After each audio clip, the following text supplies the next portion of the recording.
First of all, thanks again, everyone, for joining. Especially, I see some people that are joining almost every day, which is which is really nice to see. I think, as a lot of you guys know, we're doing these live series. This live series, we have a different topic every day, trying to keep things, I think, light and fresh as we all try to navigate the end of the year. And obviously, because we couldn't have our physical event, which is a true shame, because otherwise Calin and I would be in the same place, which is always a lot of fun. But in lieu of that, we've done Open Branding Month, which is, obviously you can see the whole schedule on rebelsrulers.com. So for those of you that have joined today, I really appreciate it. I'm glad to have you here. And as you may already know, today we're continuing the live series with Calin. And Calin is Executive Director of Brand Economics now at Interbrand. So welcome, Calin. Thank you for being here. Now I have, as always, I have questions for the speaker, but if you guys have questions along the way, some of you already know this, like I said, because you've been here a few times already, definitely send them over either through the Q&A function in the Zoom, or if you're on Facebook, then just use obviously the chat function that's there, and I'll make sure to introduce them as often as I can throughout the conversation. So without further ado, I'm going to get started. Now, I think a lot of us know Interbrand because of the Best Global Brands report. I think it's probably one of the most renowned reports that at least we at Branding Mag know of, and we've been close to Interbrand for a while now. But I'd like to hear from you, Calin. I think it just launched actually a few weeks ago. Is that right? Yes. Okay. And what were some of the trends that you saw? Were there any surprises? I mean, this was definitely not a year like any other. So I'm wondering what happened there, and you being on the ground and seeing it, day to day. I think it would be really nice to hear from you if anything really, I don't know, caught you by surprise, and what we can expect from that report. Thank you. Hi, everyone. First of all, thanks for the invitation, and nice to be here. Curious of your questions. The first one is, of course, the fundamental one. The whole year has taken us by surprise, and the ranking is reflecting that partially. I'm saying partially because to do this ranking, we have to take information over across the whole year, and we need to finalize work by summer-ish in order to be able to publish the ranking in autumn. So what we will see this year is definitely some effect of what has been the marvelous 2020. Some of the effects, the ripple effects, we will probably also see over the next few years, definitely in 2021. One striking thing that is maybe different to last year is a bit of polarity in growth versus decline in value across the assets, across the brands. The ranking is just an expression of the perspective of looking at brands as intangible assets from an investor perspective. So it's the Best Global Brands ranking, calculates the financial value of each brand. And looking at it like this, that one point of interest is obviously if this value goes up or down. And this year, actually, more brands have decreased than increased in value from the ranking. 57% have gone down, and 43% have gone up. Last year it was 37 down. So yeah, wow. It's been quite some. There's been quite some movement in the ranking. The overall value of the total all the 100 brands went up 9%. So even under such circumstances, the strongest brands in the world have collectively increased value. But it's been more polarized. So you've had companies of whose brands increased in value tremendously, and some from a very high base, like Amazon, Apple increased dramatically. Also, Microsoft, tech players mostly increased in value a lot. And then you have companies which obviously went down. You see this trend when you look at risers and fallers. Most of the brands that have grown in value have something to do with technology. Okay. Because technology enabled customer value proposition has had success, obviously, over the last few months, and that has been reflected in the numbers. The value has to be looked at is a combination of financial and behavioral drivers. So Okay. on one hand, it resides of the economic profit analysis of the forecasts of the company. But then we also look at the role that the brand plays in the purchase and the strength compared to competitors. So all these factors have contributed to the increase and decrease in value. Are there any other details that you can give us as to how you measure those criteria in order to generate the report? I'd be Sure. super curious. Sure. So the financial analysis is done based on publicly available information. Everything, all the ranking is done based on publicly available information.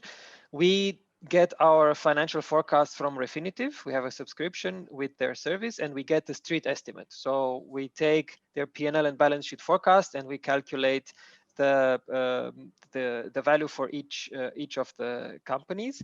We isolate the revenue under the brand. So our analysts around the world are estimating how much of this economic profit can be attributed to the brand. That's important, especially for multi-brand companies. They have portfolios, like the Coca-Cola company has a number of brands in its portfolio, and we need to allocate those numbers to the brands. So that is one exercise. Then the estimation of the role of the brand in the purchase is done qualitatively by our analysts. It's based on all our experience with all of these industries and all of these companies. Basically, it's about assessing the drivers of demand and the amount to which these drivers are judged objectively versus subjectively. Because in, say, scientific terms, if we think of behavioral science, the part of the purchase decision that is driven by intuitive, emotional, subjective factors, that's where the brand kicks in, because the brand collects all of our impressions about the company in our brains. So that is what we're trying to estimate, and that is done by our colleagues worldwide. And the same goes for brand strength. Brand strength is the framework that we use to analyze competitive strength of these assets. Basically, it's comparing the company to its core competitors within the industries where it's active across 10 factors. And we have these 10 factors we use for all brands, and they are things like direction, alignment, empathy, agility, distinctiveness, coherence. They're clustered in 3 buckets. One is about leadership. It's how well you manage the brand and how forward-looking that management is. The other bucket is engagement. How engaging is the experience that the brand is providing? And the other one is relevance, which reflects the perception, what is in people's minds. So it follows the whole brand value chain, from inception and management to experience to perception, which is driving the purchase. So we have these concepts, and we look for proof points to see how the brands are doing on these concepts around the world. And it's a team of consultants who do that for a few months every year. The first half of the year is usually analysis time, and then that gets consolidated in a score, and this score influences the discount rate for future earnings. So that's a little bit of technicality. It's a long process. It takes quite a while, but it is also exciting, because this is how we learn about what's going on in the world every day. I think it's also a good business model as well. Totally. Yeah. If any of the 100 wants to know, maybe some have a mirror put in front of their face, see their outside-in perspective, and obviously we get these questions. There's usually something to tell about all of them. I'm wondering how sustainable you think these new positions are. I mean, do you anticipate that next year's rankings will show big differences yet again? Or I'm wondering. Yeah, I cannot know that now, because if I would do something with that knowledge. But what I can expect is that there will be some corrections. I'm guessing that some of the companies have been surfing the crisis, others have taken it front-faced. So like you take a wave. So there may be some course corrections, there may be some accelerations. It depends a little bit on how these companies are performing. Also, since the ranking has been finalized around mid-year, you will see some of the effects in the second half of the year reflected next year. So you can see it also depends a little bit on how the economy recovery goes. The famous letter shapes that are being discussed these days, that will influence the financial part, and the behavioral part will be influenced by how these companies stick to the plan or change their plans, or how they address the volatile environment and how successful they will be in tackling it. So it's really hard to tell. You can of course expect that some of these technology enabled players that are banking on cloud technology, on enabling long distance relationships and engagement, will probably still have a good performance. Now, Mm-hmm. it depends a little bit how the analysts view the business model, what changes will next months will bring, and that's the exciting part. We don't know. That's so interesting. Do you know if the analysts have changed the way they do the ranking in any way, like By to the reflect? analyst, I'm wondering how it evolves, if it, if and how. yeah.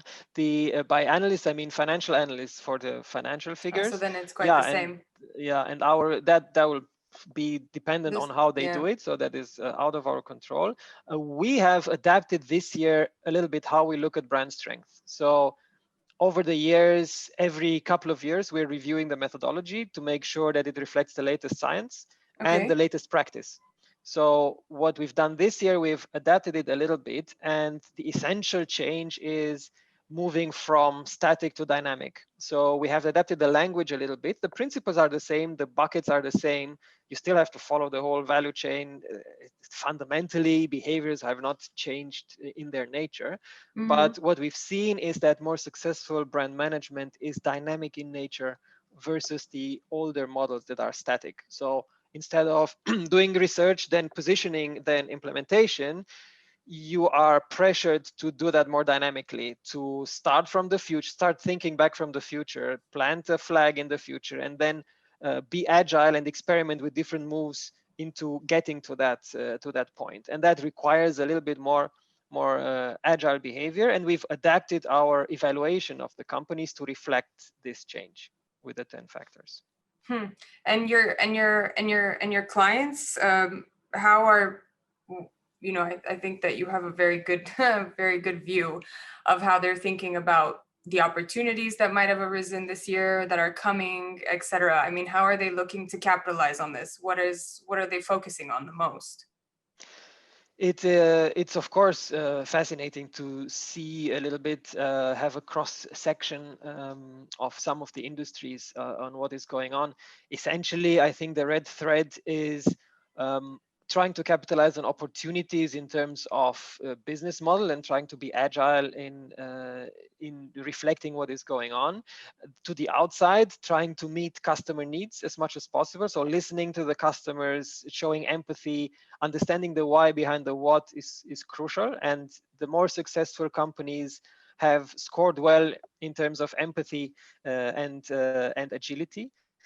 At the same time, there's an inward effort to secure and help their own employees, because the anxiety that we live in is affecting everyone. So successful companies also make sure to care about how their employees are doing, as well as how their customers are doing.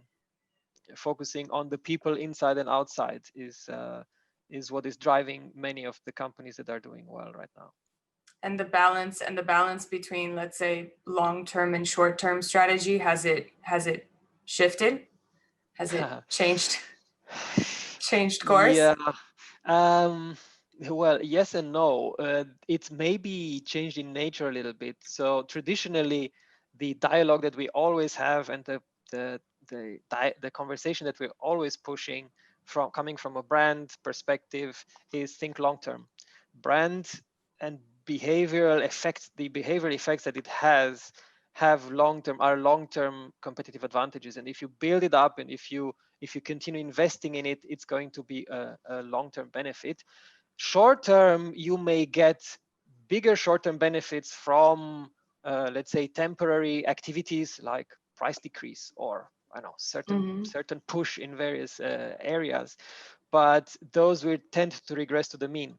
So that's the typical conversation. Nowadays, you have a different pressure for short-term action, and that is, of course, the changing environment. So you're pressured to try to accommodate to what is going on.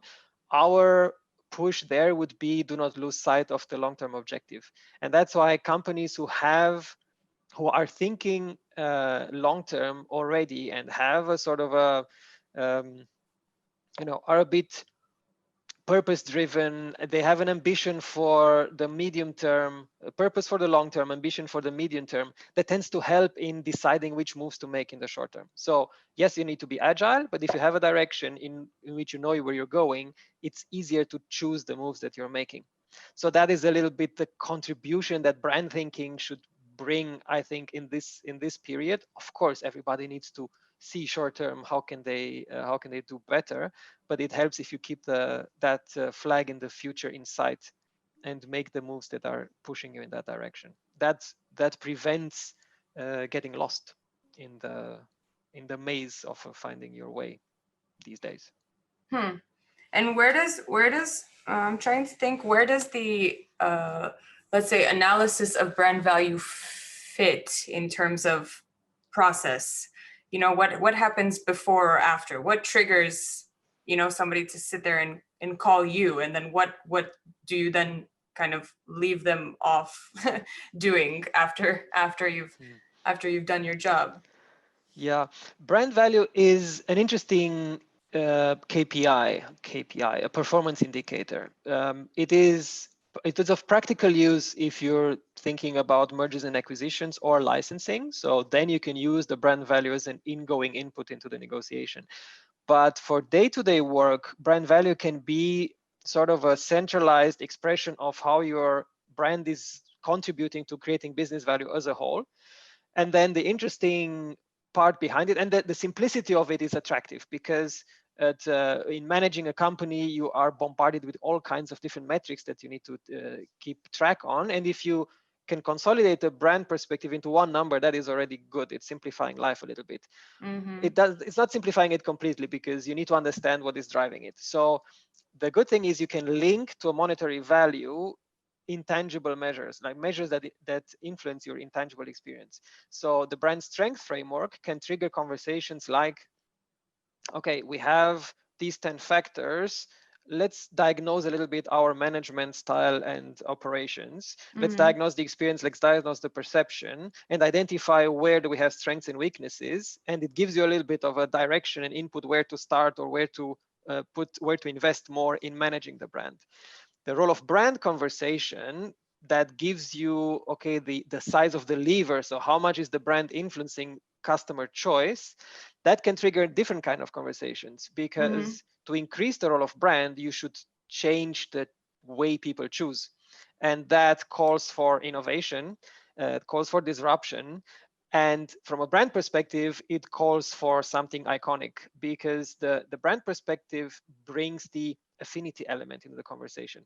Of course, there can be business disruption, but if you can brand that business disruption, that gives you the long-term advantage, because then people will come to you and will not, before it becomes the new normal, it will be branded by you. This is why companies that have innovated the way people buy certain products or services, or design certain experiences, that have succeeded to brand it, have long-term competitive advantage. Ikea is a good example.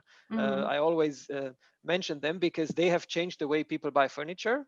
They have changed the way many people buy furniture. And it's been very difficult to copy. And even though they've done it for decades now, it's been difficult to copy that. And you don't see another brand of the stature of Ikea in that industry, which is quite interesting if you think about it. So it raises barriers, not only logistic barriers, but also mental barriers to enter that space. So that is the brand contribution to the disruption discussion. If you make the disruption iconic, inspirational, making people want to follow you, then having to follow you, that's when you get an extra intangible advantage. And putting a number to that is not straightforward, and brand value can be an indicator of that a little bit. I love the way you explain these things, really. I think it's you're one of the most eloquent speakers on the topic that I think a lot of us have ever heard, to Matt's point. And it's interesting what you say, because he mentioned it. He mentioned something relatively related when we were talking to him. He was saying, I believe he was saying that it was the CFO at McDonald's that sat there and told him that if all of our restaurants burned down to the ground tomorrow, I could still walk into a bank and get the money that I needed to rebuild because of the brand that I have. Yeah. Now tell me that, now tell me that brand is not the business. So it's nice to hear that, at a although maybe during our day-to-day here and maybe some of the experiences that people on the call have, where it's a little bit of a conflict, it's a little bit difficult to get brand in the door, to get brand in the boardroom, to get these kinds of conversations going. It's nice to see that there are so many people that are starting to just make sure that all of that bubbles up, and that clients are understanding it, to a large extent. So I don't know, for me it's nice to hear. What about B2B versus B2C? Does the importance of brand value differ from one to the other? I mean, does one type of company seem to need more help than the other, or is it relatively similar? The dynamics are a little bit different. Traditionally, the observation in the world of practice, is that B2C companies have intuitively invested more and acquired more knowledge in how to use the brand asset to their advantage. Okay. That being said, some B2B companies are also excellent at it. And I think for a long time it's been intuitive. It's been also a little bit driven by context and by the people there.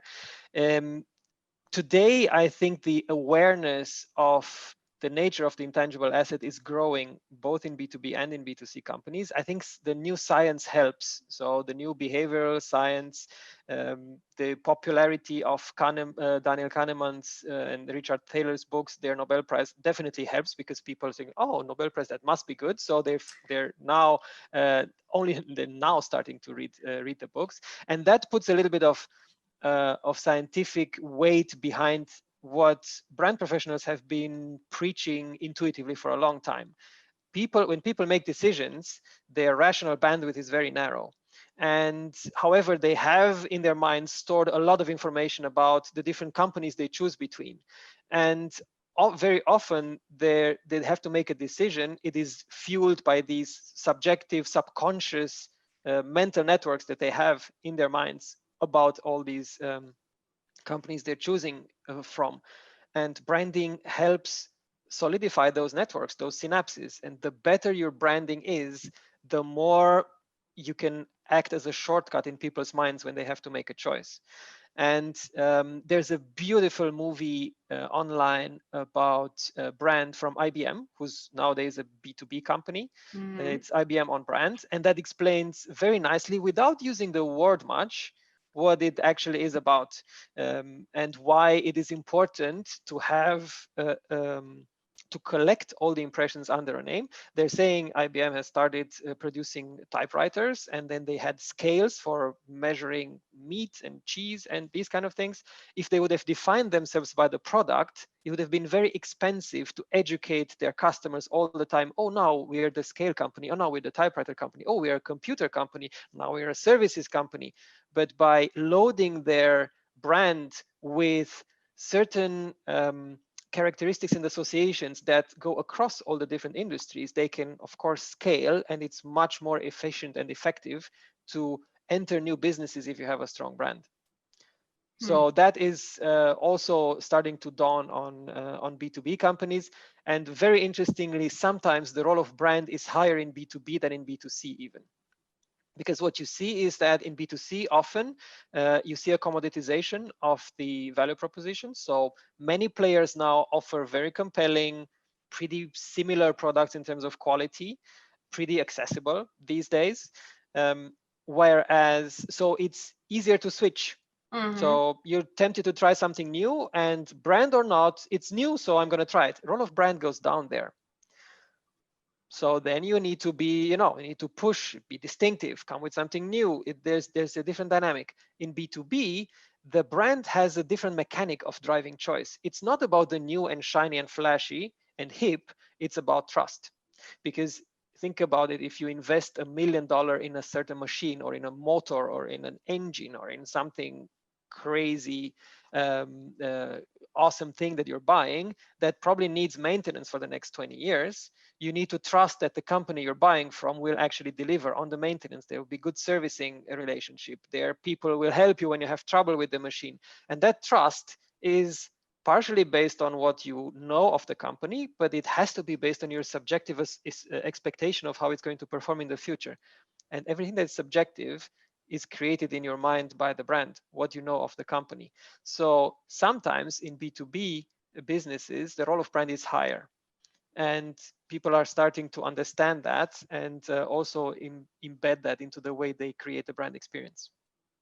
So then, I mean, brand value can basically make or break an organization. I mean, we can look at it that way, right? I would say brand strength can make and break an organization. And brand value is just an expression of that. So Okay. of course, if you have, take a startup.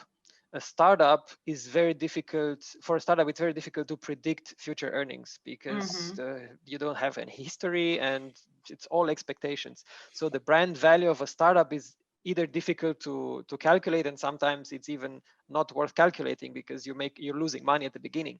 It doesn't mean you don't have a future. It doesn't mean that the startup shouldn't try to make it, right? So brand value as a number it depends a little bit on the context, but if you can recognize, you can even analyze and judge a startup by the quality of their branding, because that is a little bit of a signal of the quality that's put in everything they're doing. So, and you see that I have to say the quality of startup branding has been increasing and skyrocketing over the last few years, and you see very well branded companies entering the market. And yeah, it's a great sign of our age that this knowledge is now widely available and people are doing a good job. So I would look at brand strength, and then the role that the brand plays in the purchase is something that you can play with, and that is just an let's say a nudge to think about how can you be different and disrupt in a way that is beneficial to your company in the first place. Okay. Because you mentioned trust. What about retention? Does retention play a role in how you guys calculate all of this? I mean, it must to a certain extent, no? It is implied. So the theory is that if you have a strong brand, the probability of future purchase is higher.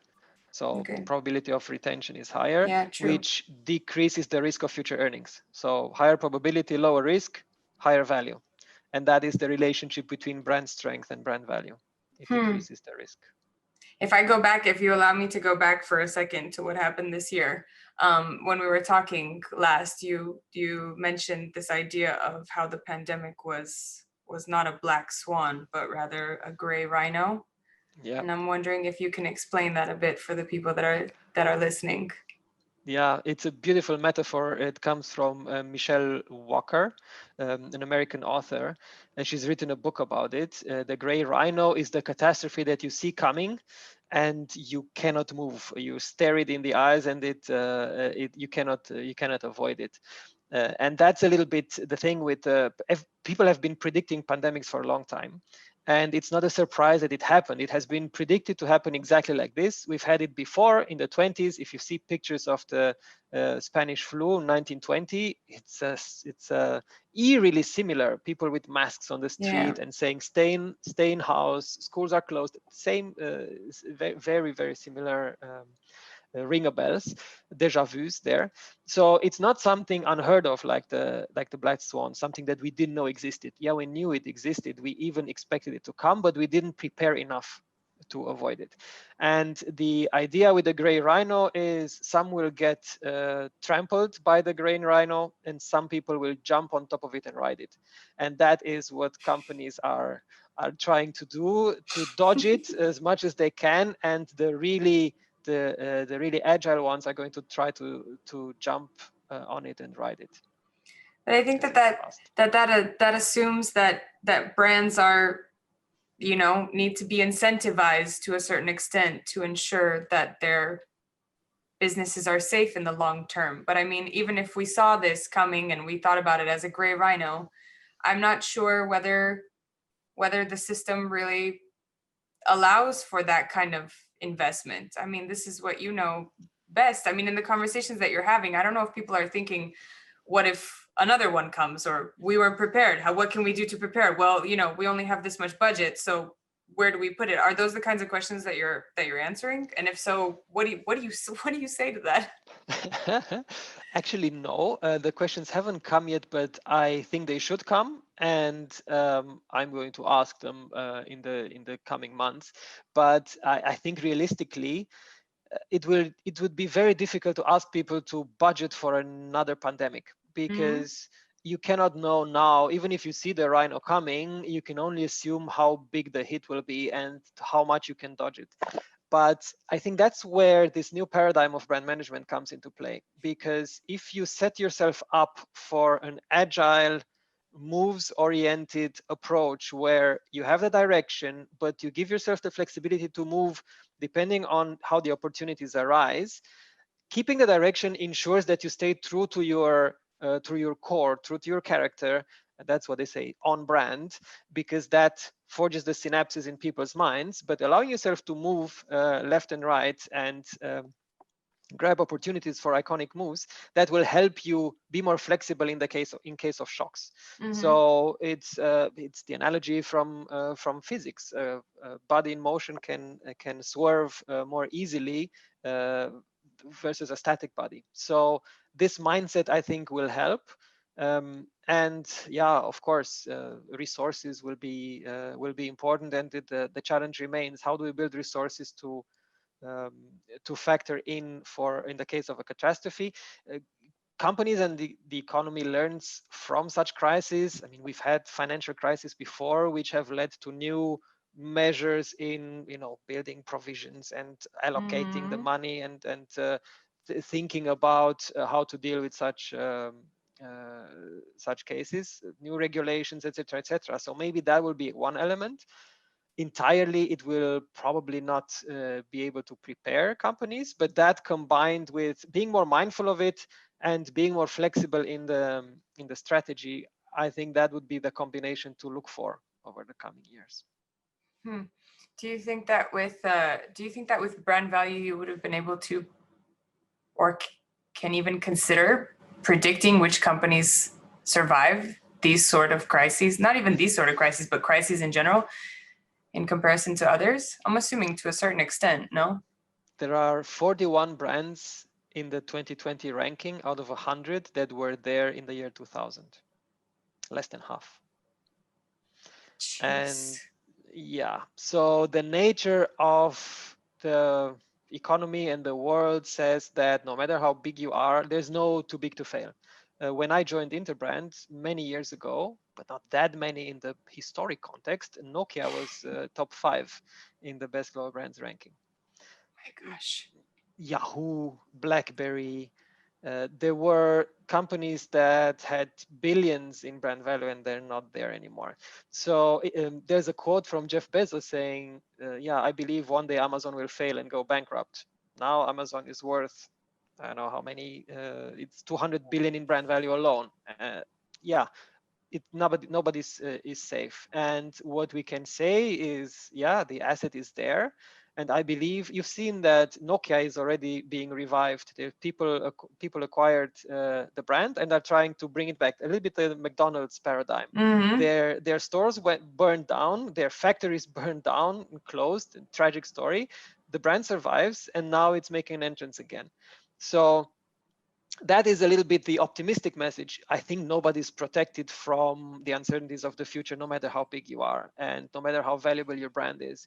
But if you have a strong brand, you have a chance. You can get a second chance and a third chance, depending how it goes. I think that is the message, and that's why it's worth it. It's worth it in this lifetime of a brand, and also for a next one. I think that when I was listening to you talk the other day, and now as well, this term of resilience keeps coming up, in our minds. And I think we kind of agreed on this the other day, that resilience is something that I don't think it was necessarily used next to the word brand very often before, until now. When we talk about things like this, how capable are you of resisting resisting various things. And I'm wondering if resilience will somehow become a criteria for investing in brands, for I'm trying to think a little bit more of the economic side, because I know that that's the side that you're on, but Yeah. I think Yeah. it might become a key player to a certain extent. So brand value, speaking of brand value, is a more resilient figure than, for example, market cap. So we say the brands are more resilient assets than your average asset. If you look at the way the market cap of the top 100 has evolved and the way that brand value has evolved, the curve is smoother. It's in part by the nature of the methodology, but in part it's because it reflects anticipation. And brands are it sometimes can act as insurance policies for crisis. So when the companies were hit with crisis and their share price went down sharply, take Volkswagen a couple of years ago, take Toyota when they had their crisis, and a few others, the brand value didn't drop as much as the share price, and also it didn't increase as much as the share price afterwards. So it's a little bit more cautious, and that gives you time, buys you time to try to fix. If you have a business problem, if you have a strong brand, it gives you time to fix it. And the automotive companies are testament to that, and most of them have actually succeeded fixing the problem. And the brand is giving them a little bit of a leeway. And once they fix their business, they've been back to a path of growth. At the same time, it takes longer to build a strong brand than it maybe takes to build some huge spike in a revenue. So that's why the brand value is a bit of a more conservative asset, both upwards and downwards, and that's the benefit. And that is something that investors can look at definitely. It all comes down ultimately to the same thing. You need to build a brand well, and brand strength can be an indicator of that. Looking at how well is this asset managed, how good is the experience, how coherent, how distinctive, how participatory is it, and then also what the perception is like. Is it present in people's minds? Is it trusted? Is it liked? Know me, trust me, like me. If the trinity is met, then you have a good chance of getting a little bit of slack in case something goes wrong, and you also have a good chance to build something that is going to take you into a more profitable future. And we're talking about both internal and external here, right? I mean, Yes. I think across all categories, you guys are looking at both, I'm assuming. Yes.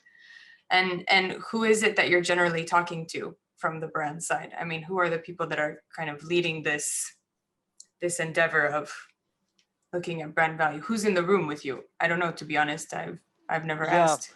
Across the board. So it depends a little bit. Sometimes the conversation comes from the marketing department, where they're looking for a KPI to link it closer to the business, investment, R&D side of things.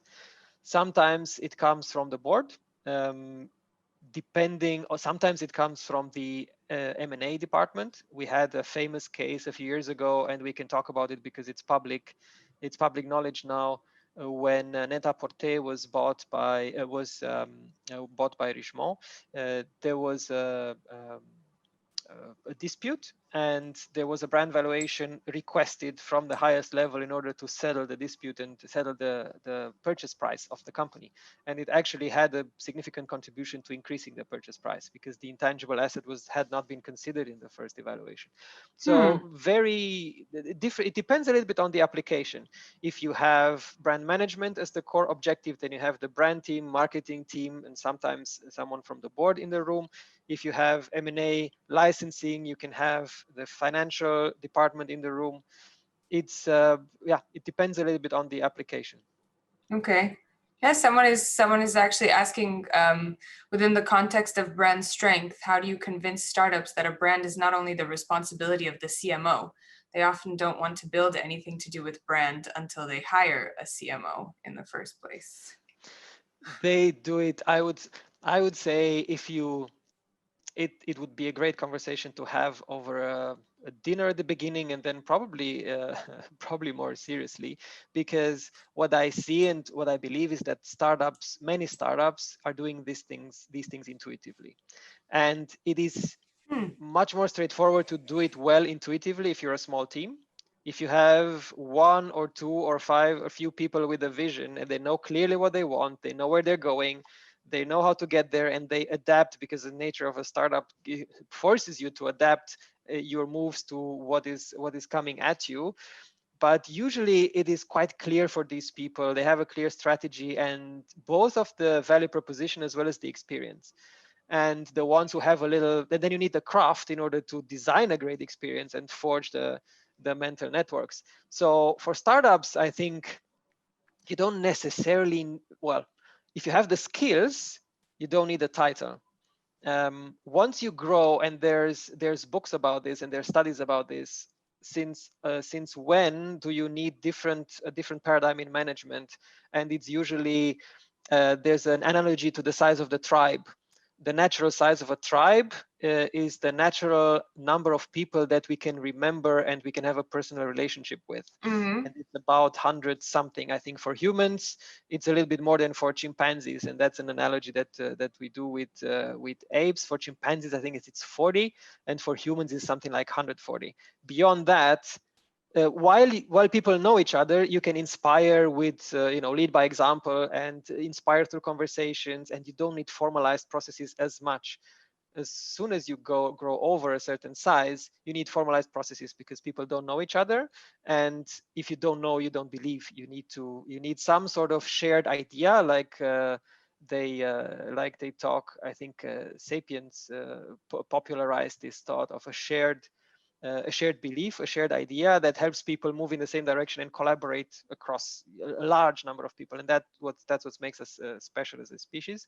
You need that, and brand strategy is a little bit of that. Brand guidelines is a little bit of that. It's a system in place that people can orient themselves, even if they don't have the direct peer-to-peer example from the CEO on how things should be done.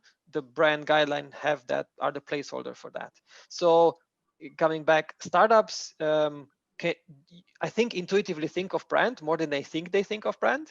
They do it naturally, and my advice would be, as soon as you grow a little bit more, as soon as you don't know all the people personally that are in your company, think of a system to formalize what you really are about, how you really want to be perceived, how should the experience be, what do you want your customers to feel like when they interact with you, how do you want them to remember you, what do they want to think of you, obviously, but what they want to feel when they interact with you. And that needs to be formalized as soon as you grow over the personal touch base limit, let's say. And that's when brand strategy comes in. It's so interesting, because I remember a few years ago when we were talking about startups and branding, it was just not, it was not part of the discussion. Nobody wanted to invest in it. Nobody was really thinking about it. And yes, you hear these stories of maybe the 1, 2, 3, 4, 5 startups that maybe became really, really big, and you assume that that's how things go. And I think that's how entrepreneurship started the way it did in the first place, is this assumption. But brand was never part of the, it was always product development. It was always other things. Maybe some people were focusing obviously on quality of team or of tech, but to think of brand, they always assumed that it was just an afterthought. It's like, no, let's get this right. Whatever right means. I don't know how you can get this right without knowing what right would mean, which is what I consider to be the brand that you ultimately want to become. But I was always getting this answer, no, let's just get this right first, and then we can think of a little bit. But think about your company. It applies to you as well, right? As long as people know you, and the vision and the motivation behind it, the brand and the business are interlinked. So the brand is an expression of the business. And at the beginning, it's enough to think about the company. You don't have to use the B word. You don't have to use the word brand, right? You think about the company, where you want to take it, what does it want to stand for? This group of people, what do we want to stand for? What defines us? What is our culture? That is already brand strategy. You don't have to call it that. And it is a natural occurrence in a small group of people trying to do a common project. So I think brand is present in our conversations before we know it. And that's fine. No, I think that's great. No, I agree with you. What are some, speaking of hopefully nice brands, what are some brands that you really admired this year for for how they managed what they did, what they went through. So to look at the top performance in the ranking, I think that's a good. It's a good question. What I personally admire. Let me think about that. While I think about that, I can start with the Sure. brands that performed Sure. well in the ranking. So I think one interesting among the top performance is one case that caught my attention, and that is PayPal. And what PayPal grew 38% in brand value. That alone, okay, what does that mean? What PayPal maybe you can give us a benchmark of how much how much brands tend to grow or fall in a year, because I think that's probably relevant as well. Yeah, so the highest growth this year in the ranking is 60% brand value, Amazon, and that is insane because they grew from a very high base already. Yeah, that is that's what crazy. I was thinking. Same for Microsoft, same for Apple. Microsoft 53%, Apple 38%, all from a very high base. That's crazy. Then you have other brands who grew from a lower base, but that doesn't really matter. It's still an impressive growth. Spotify 52%, Netflix 41%, Adobe the same, PayPal also 38. So let's talk about PayPal a little bit. It's maybe it's not one of the brands you hear all the time about, but what they did a few years ago was to prioritize, to officially and let's say explicitly prioritize their customers' financial interests over their own. So they had these set of rules implemented internally, saying the priority is for our customers' interest and then our own. Their share price fell 9% for a few months after that because it said this is counter-economic strategy. I mean, why would you sacrifice? Then I'm not going to invest in you if you're going to diminish my returns, right? Well, guess what? They've been growing since. They've been taking off since because the response they got from the customers was amazing, and the loyalty increased, the sales increased, the participation increased, and the respect they got and the trust they got from their customers because they made this move has overcompensated by far and has led to steep growth ever since. That is a very interesting case of a counterintuitive move that if it serves the customer, if it's clear how it serves the customer knows it, feels it, and believes it, the reward is trust, coming back to brand strength, trust, and affinity. Those are bonds that are stronger than bonds out of interest. They're much stronger than I'm buying this because it's cheaper, because it connects deeper to deeper parts of our brain that influence our decisions much more powerfully than others. So that's one interesting example. Another brand that has performed well this year is Salesforce. Salesforce, of course, is one of the ones that are riding the Rhino. Their cloud technology is enabling companies to do well under uncertainty, and of course that is helping. But they have a quite special philosophy, culture, and experience design for a B2B company. They are very, very keen on involving their customers in what they're doing. They used to have pre-corona times, they had this huge Dreamforce event where they brought all their customers in, and they're listening, they're showing openness for co-creating solutions together with their customers, and they're rewarded for that. So I think the openness and the transparency and sometimes vulnerability that these companies are opening towards their customers, saying, we may not have the perfect solution for you, but let's design it together. That forges bonds, intangible bonds, behavioral, emotional bonds that are difficult to anticipate from numbers alone.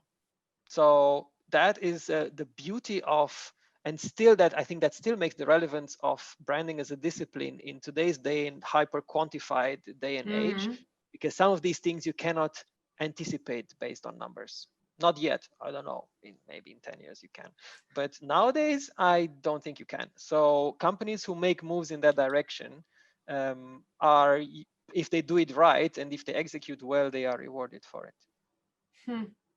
It's interesting to hear someone who is, I mean, whose title has economics in it, literally, to hear somebody say intangible so many times. I mean, it's like a contradictory. I don't even, it's difficult for me to, I mean, maybe for us, it's not difficult to grasp, but I know that for clients, it's difficult to not want to, I don't know, establish the results, establish the metrics, I mean, how many times can you use intangible in a discussion, with a client before they go, what am I looking at then? How long do I have to wait? Or, I mean, there's a lot of convincing and a lot of persuasion that you guys must do on a day-to-day basis just to bridge that gap. When I think about reading the numbers, I think of reading in the stars. You see the patterns, but the patterns that you see are because of the dark areas, and the mystery and the why and the mystery of the universe is in the dark part of the space. So I think that's a little bit my explanation for it. Yeah, numbers can show you patterns, but if you understand the dark side, not of the force, but the dark side of space, that will help you navigate it properly and better. Oh my gosh, brand has become the dark matter of of business. It's like the light and the dark, business and brand. Yeah, I didn't even go into the dark matter. It's just the dark space between the stars. But now that you mention it, it's very much like that, no? Yeah. It's quite similar. No, because my husband talks to me about quantum physics quite regularly. And now that I think about it, now that you mentioned that, that's the first thing that came to mind. And the fact that there's so much work being done just to bring light to the dark matter. Anyways, we have to we'll write a book one day about this. We have I want to make sure that I get this question in, but what happens post crisis when a company like PayPal goes back to the same interest, for example? Is trust affected? Good question. So if they do, probably yes. It has to be said about PayPal that they did this before the crisis. So this was a move a few years ago, and it has served them very well also now. And of course, it goes backwards as well, right? So if you make a move in the wrong direction, that can definitely erode trust. They say about trust that it takes a long time to build, and it can be lost very quickly. So definitely it is, and that is where managing these things is important. Think about the consequences when you're going into a direction. That's why alignment direction helps. Once you're going in a direction, you can change path, but the fundamentals should be there, because indeed it is of course a jeopardy. And one day, we're seeing now that very interesting phenomenon that is happening. For example, Google Photos. I don't know if you've seen. Lately, there's been an announcement that Google Photos is now switching away from their policy of having free unlimited storage. Mm-hmm. Ooh, that's a little bit of movement in that direction. To be seen if they can pull it off. But it is taking away something that, you take away something that you gave for free. So maybe in fairness terms, in rational terms, it's a little bit, okay, why would you complain? Because it was for free. Yeah, but it goes back to what you were saying about how it makes people feel. I mean, it's bingo. So there will be interest. It will be an interesting one to follow. I don't know. It's in the stars, in the dark part of the matter, what will happen. But things like these are interesting to follow. And definitely, if you break the trust, it's going to be difficult to mend it. There's been an interesting case of a case that has succeeded, actually, a company that succeeded a turnaround. The Toyota crisis a few years ago, where their brake technology failed with catastrophic consequences, that has hit Toyota in the core. So Toyota was known for Six Sigma, top quality, no errors, basically. It was part of their brand value proposition. And that suffered dramatically. And it was a big crisis for the company. But they they managed a turnaround, and they managed it by digging deep, by being transparent, being humble, and it took a while, but you can recover. So, but it takes effort, obviously. Now, it was not a conscious move that they made, obviously, so you cannot completely compare it to a hypothetical case like in our question. It just shows that, you know, brands can give you a little bit of a shield in case of an accident. If you do it on purpose, well, that will become more difficult, and it will depend also on other things to bend it back right. Can I ask, when you go into brand valuation projects, what is the duration that you're looking at? What is the time period that you're working on? Yeah, depending on data availability. So usually we base if we do a customized brand valuation project, we usually base our role of brand and brand strength analysis on data.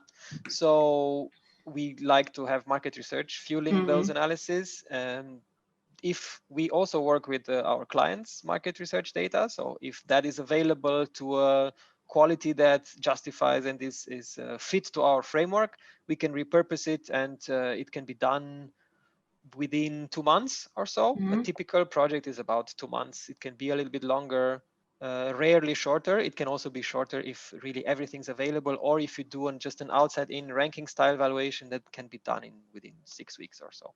Okay. It just takes a little bit to collect all the information, structure the analysis, perform the analysis, interpret it, have some dialogue with the client. Yeah, it takes a few weeks, but it can be done within a few weeks. And the recommendations that result, how far ahead are you kind of guiding these brands? That a little bit depends on the ask. We are trying to walk the talk and co-create the recommendations together with our clients, because of course we can provide some inspiration based on what we know of the industry, what we observe in the analysis, but to prescribe the actions, it's usually a co-creation effort. And I think that's also the right way to do, because consultants can tell you stuff about the company that you didn't know because you are inside of it and you maybe don't look at it from a detached perspective. But of course, they don't have the depth of knowledge that you have working day to day with those people. So it should be ideally a combined effort, bringing the deep knowledge about the company with the outside-in perspective that has a bit of a holistic view of the happening and sees patterns and moves. And that collaboration is usually the most fruitful. And it can result in roadmaps. For typical roadmap would be 12 to 18 months, but you can have, nowadays we're working with our clients more and more on 5-year ambitions, and then a series of moves that can get you toward that ambition. Okay. It's a little bit, the whole system is thinking back from the future, right? That's the mantra a little bit. So your brand strategy should reflect the position that you want to achieve in the future. True. In new buzzwords, you can say purpose to that. But purpose alone is not specific enough. So you need to operationalize that. You can operationalize that through an ambition. If you define an ambition for the next 5 years, okay, my purpose is to bring people to Mars, but I'm not going to do that in 5 years. So what does it mean in 5 years for me? Where do I want to be on the trajectory towards the purpose? So you can define an ambition and then think about, okay, what can I do if that ambition is more pragmatic, more measurable? And then think about the moves that can bring you there, and you work step by step. And that can be a nice mix of both visionary thinking to help you keep direction, but also pragmatic approaches that you can do starting now. Do you find, and this is my last question because I know we don't have we don't have any more time left, but do you find that clients are often surprised by what you tell them versus what they maybe kind of knew from the metrics that they were already using internally to quote unquote calculate the value of their brand, if they had any? A bit of both. I think one of the benefits that I see most frequently is the change of perspective and the lens. So the valuation methodology puts these things that many of them maybe intuitively knew or even had different data points that show them to them, puts them in a structure that helps them work quite well with a lot of diverse information. Because if Okay. you think about it, okay, these are the 10 things I need to worry about. It doesn't matter what information is fueling it. Once I have that diagnosis, I can think about 10 things and not 150 data points. And that simplifies brand management work, while keeping the complexity and the depth of the analysis, because these factors are fueled by a lot of analysis. But in strategy, it helps you if you have to think about fewer things. I think that's the shift in mindset that it brings to work with this kind of tool, which is very useful. Okay, so then, I mean, we can safely say that brand value then, and the way you guys do it is basically an entire framework for brand management to a certain extent. I mean, that's where it starts. Yes, it gives you a framework and a language. That's also important, not to be underestimated. This is pretty common sense language. It's not a slang. I mean, things like distinctiveness, coherence, affinity, trust are words that anybody in any function within the company can understand. So you can talk to HR about it, you can talk to R&D about it, you can talk to sales, you can talk to marketing, and they will all understand what you mean, and they'll all understand how can I contribute to creating that within the relationship with my stakeholders. And that brings a lot of efficiency in management across the multiple functions within a company. This was great, really. I know I'm sorry that it's over as always, but thank you really for being with us here today. And then obviously I thank everybody that's watching as well. And for those of you that ask questions, I appreciate it as always. A little help never I never refuse a little help. But for everyone that's watching, like I said before, definitely visit the site, see who's coming up next. We don't have any lives on the weekend. Sorry if that that makes anyone sad, but we do take a couple of days of a break here on the lives, but you do have a free masterclass every day throughout the weekend as well. So definitely look. Like I said before, I'm humbled by how many people have reached out, have joined, are watching, are kind of following this crazy journey that we're on. And I have to thank guys like Calin that come along for the madness with us and help us make it all happen. So thank you as always. It was so nice to talk to you. And pleasure. I guess I'll see you soon, and same to everybody else. Have a good day. See you soon. All the best. Bye. Bye-bye.